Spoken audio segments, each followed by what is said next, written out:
My boyfriend has never introduced me to his friends or invited me to his place in the 2 years we've been together, and now I'm starting to think I've been his side chick this entire time. Some details: Tim, 29M, and I, 21F, have been together for 2 years. We are both foreigners living in Europe. Names have been changed. Tim is a very private person in general, and so maybe some of the strangeness stems from that. In order to explain everything, I think I have to start at the very beginning. Tim and I met at an event for native English speakers after each of us had lived here for a year. We hit it off immediately. Later that week, we went to a pub crawl with other people from the event and hooked up. Only a few days later, we decided to meet up again, but when trying to decide if it would be at my place or his, he told me it had to be mine and that he'd explain why later. For the record, I do not live in an ideal situation for having people, much less men, over, and he was completely aware of the situation. He came over and told me that he was currently still living with his ex-girlfriend of about 3 months. He had his own room and everything, but because he had prepaid for 6 months of rent to lend her some money, he was staying there. Okay, so yeah, I know this is weird. But who am I to judge? He says they are definitely broken up and I'm just sleeping with the guy right now, so whatever. A few weeks go by, and we decide to start dating exclusively and officially. He says he's just living with his ex, who we'll name Stephanie, temporarily for another 3 months, and then he'll find another place. Alright, so it's a weird situation, but I trust him, and he'll leave in 3 months. He complains about having to live with her and says it's uncomfortable. He also told me why they broke up, which was because he caught her cheating on him with her ex at a party. So I'm not worried about them getting back together. I'm not 100% comfortable with the situation, but it's manageable. A few months pass and Tim doesn't move out.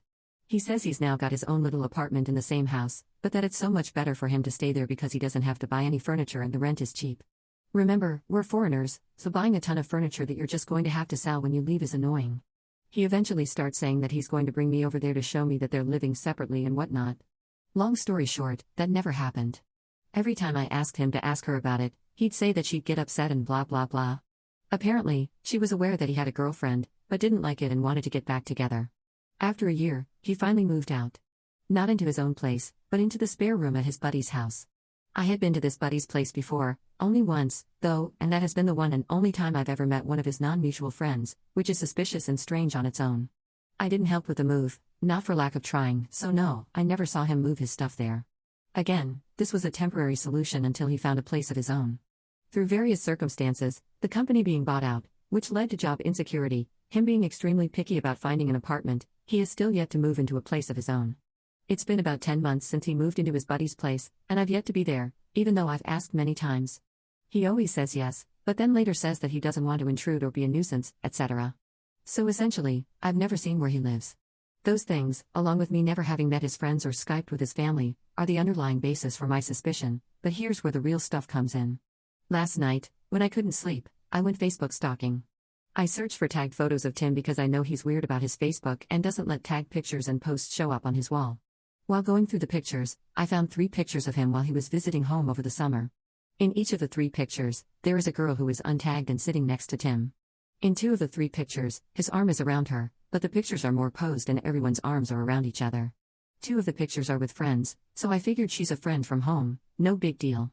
In one picture, though, they are with his sister, her husband, and daughter. So a much more intimate picture. I do not know what Stephanie looks like, and she doesn't have Facebook. I can't find a picture of her through Googling. But I think this girl might be her. I don't know exactly why I think that, but I do. I did some more Google research and found Stephanie's grandmother's obituary. She died in January, so after Tim would have moved out of the house and definitely after they should have been broken up. And yet, on the obituary, his name is listed next to Stephanie's as members of the family. I do know that he was close to the grandmother and that she left him stuff in her will, but still, I'm suspicious. If what I suspect is true, that means he was able to hide this from me and her for 2 years, which is honestly just impressive. Right now, though, I'm stuck. I don't want to bring up my relatively weak evidence with him until I can be sure, because he'll just have an excuse and I'll just accept it because I want to trust him and be with him. I don't know how to get any more proof that the girl in the pictures is Stephanie or how to know for sure one way or the other. So that's where I'd like advice. I'm not going to break up with him without knowing 100% because I honestly do love him, but I don't know how I can know 100%. Any advice or help is appreciated. Although please be constructive. /relevant comments. Commenter. I'm sorry, but he is 100% married. There is no way he isn't, especially considering the grandmother thing. How often do you see each other? How often does he spend the night? I wonder what he is telling her. Ops response. We see each other at least twice a week, usually more, and he spends the night almost every weekend. Commenter 2. That's an awful lot of time to spend away from home with a mistress. You mentioned that you are 2 hours away from their old apartment. What would allow him to be away for so long so regularly? His job? Is he still that far away after moving out? Do you ever do anything in his area, or are you always in your area? There are a lot of suggestive hooks for Reddit to latch onto here, but there's not a ton of meat within your post to come to an absolute conclusion. Ops response. Their old apartment is only about a 40-minute drive away. However, because I don't have a car, I have to get there using public transport, and because it's in the middle of nowhere, it'd take me about 2 hours to get there. The new apartment is only a 20-minute drive and much closer to where he works. He does not travel for work that often, and when he does, it's usually only for a night or two during the week. We mostly stick to doing things around where I am because I live nearer to the city where there are actually things to do. Plus, like I said, getting to where his friends are is an annoyance with public transportation, and drinking and driving is a definite no-go. Commenter 2. So checking out the new apartment sounds easier than driving to the old location. Seems like a good place to start if you're suspicious enough to consider checking out the old one. Does he make plans and then cancel them? Everyone does from time to time, but juggling two significant others usually leads to that happening more frequently. Staying closer to the city makes sense, and I'm not sure it suggests anything in and of itself, especially if you don't have your own transportation. That said, I'm curious about the statement getting to around where his friends are is an annoyance. How well do you know his friends? How many of them do you know, and how often do you see them or hang out with them? Ops response. Yes, he cancels or comes late quite often. I don't know exactly where the new apartment is, I know the village it's in, but not the address. As I said before, I've never really met any of his friends, except for one of them, one time. Update 6 weeks later. So, it's been a while. The story was developing, and I didn't want to update without knowing anything for sure. I never expected my post to get so much attention, and, minus the few comments and PMs about being a slut, I really appreciate all of the input everyone had, and I read every single comment and message. So first off, thanks to everyone.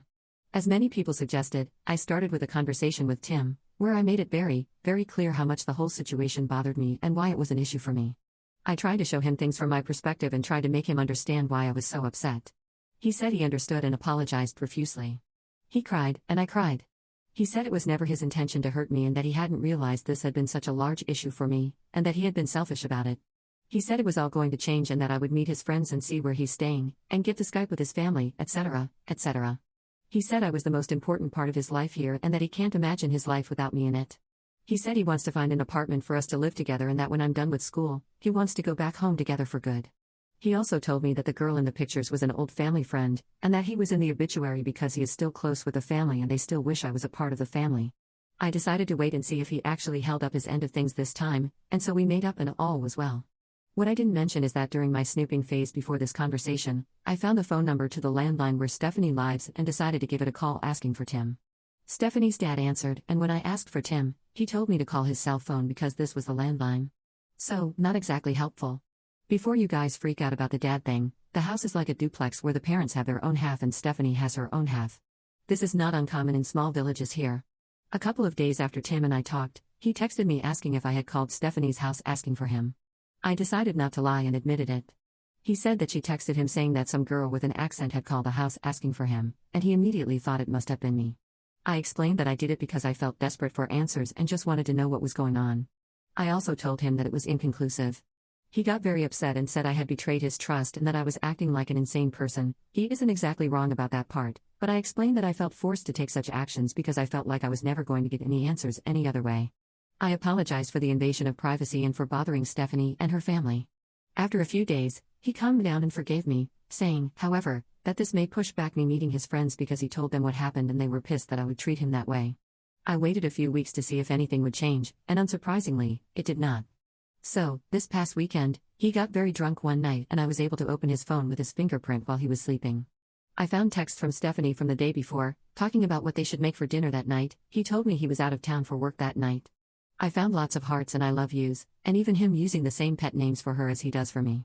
He told her he was going out of town this weekend for work and how much he'd miss her.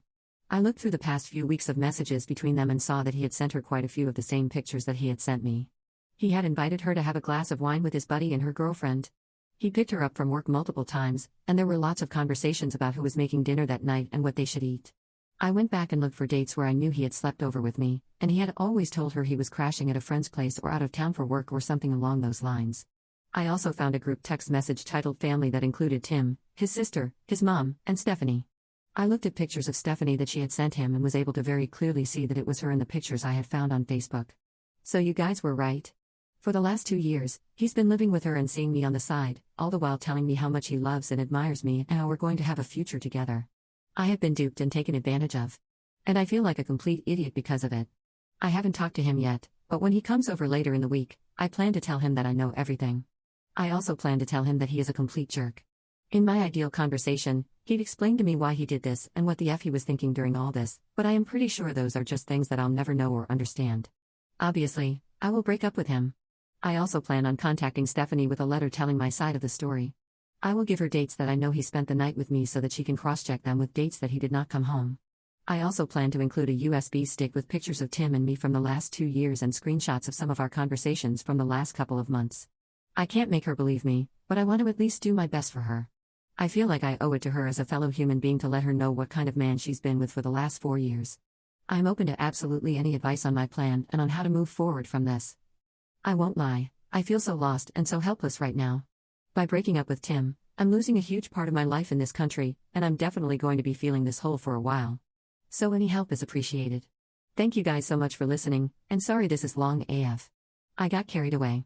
/relevant comments. Commenter. I wouldn't even meet with him and discuss it. Just ghost him, don't take his calls, don't allow him to come over and visit. Cut it off and go no contact. Ops heavily downvoted response. I'd really rather have the satisfaction of telling him that I know, though, and make sure he knows that I know what a complete jerk he is. Commenter 2. He knows what a jerk he is, and he's behaving that way anyway. I know it really seems like it would be satisfying to confront him, but it never is. Please listen to what the other commenters are saying and spare yourself any more heartbreak by going no contact with him. He doesn't care about you. He has knowingly and willingly lied to your face for years. Honestly, if you really feel the need to hurt him, then contacting Stephanie will be the best way to go about it. She is his main girlfriend. All of his actions have been to protect that relationship, and only the demise of that relationship will make him feel the hurt you wish he would feel from the loss of you. Be strong, you've got this. Second update 5 days later. Again, I'd like to start off this post with a thank you to everyone who responded with constructive and helpful advice. I read every comment, reply, and PM. So, I took your advice and did not try to have a conversation with Tim. I realized that since he was so successfully able to manipulate me for 2 years, having one last conversation with him was bound to end up with me doubting my findings and perhaps my sanity. I wrote Stephanie a 3-page letter, detailing the relationship that Tim and I have had over the past 2 years, making clear that it was serious and not just a fling. I mentioned dates and events that most people would not have known about, and I included the intricate lies and backstory that he had told me. I included a list of dates from the last 2 months that he spent the night with me and encouraged her to cross-check them with nights that he wasn't at home. I printed out a few photos of us as quick visible proof, and I included the rest of the photos on a USB stick in the letter. The stick also contained screenshots of particularly incriminating conversations that we'd had over the last few months. I scanned postcards that he had sent me from various vacations and included those as well. For safe measure, I also included a copy of the letter, in case the hard copy somehow mysteriously went missing. I gave her my email address and phone number and asked her to contact me if she wanted to. On Wednesday night, I had someone drive me to where she lives. If Tim was there, I would just have confirmation that he actually lives there and we'd leave. If he wasn't there, I'd ring the doorbell and hand her the letter personally. We drove the 45 kilometers and Tim was sitting there in the living room on his laptop. It was obvious he lived there. She was nowhere to be seen. His and her names were on the mailbox. I called to see if he'd pick up, and he ignored the call.